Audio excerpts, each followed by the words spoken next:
and welcome to another Mario Party 8 minigame review. Last time, we reviewed Road to Victory, a 2 vs 2 minigame that was able to work as a racing minigame.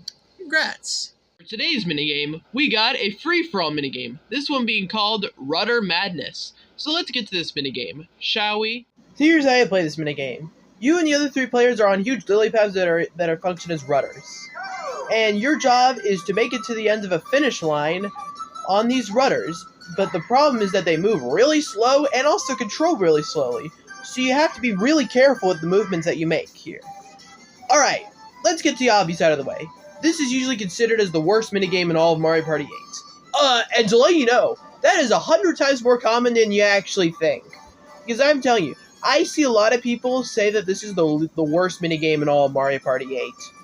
And because it's unfathomably slow. Here's where I'm going to give a huge fuck you to those people. Because I'm going to say right now that this minigame, I feel like the slowness of it really fits into the minigame.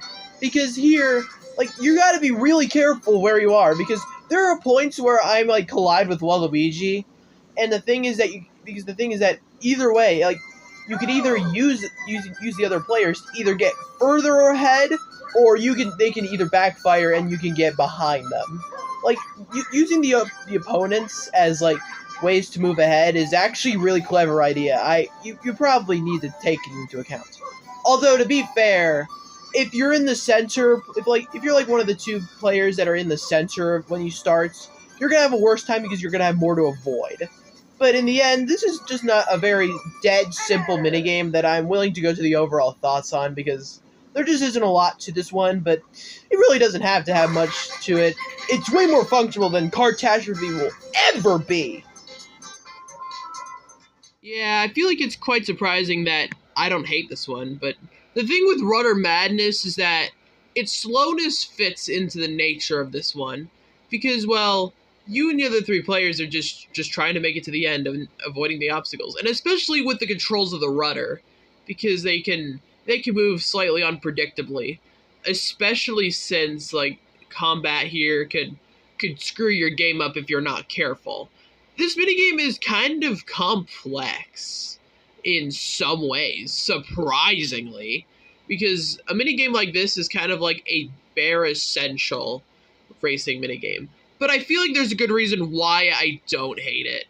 It's because it's an actually functional minigame, like, unlike Catastrophe. And I'll give it that completely, is that it definitely is far more functionable. But here, it's also just kind of just paying attention to where the other players are. Although I will say, if you're one of the players that is in the middle of the obstacle course, congratulations, you're given a worse time. But in the end, I think this minigame just works, and it's just an alright minigame in a lot of ways. I'm not going to say much, I'm not really going to defend it, but I'm definitely going to say it. It's not a bad minigame. I'm going to give it 3 stars. It's fine enough. And that's it for today. Up next, we're reviewing Saucer Swarm. See you guys then.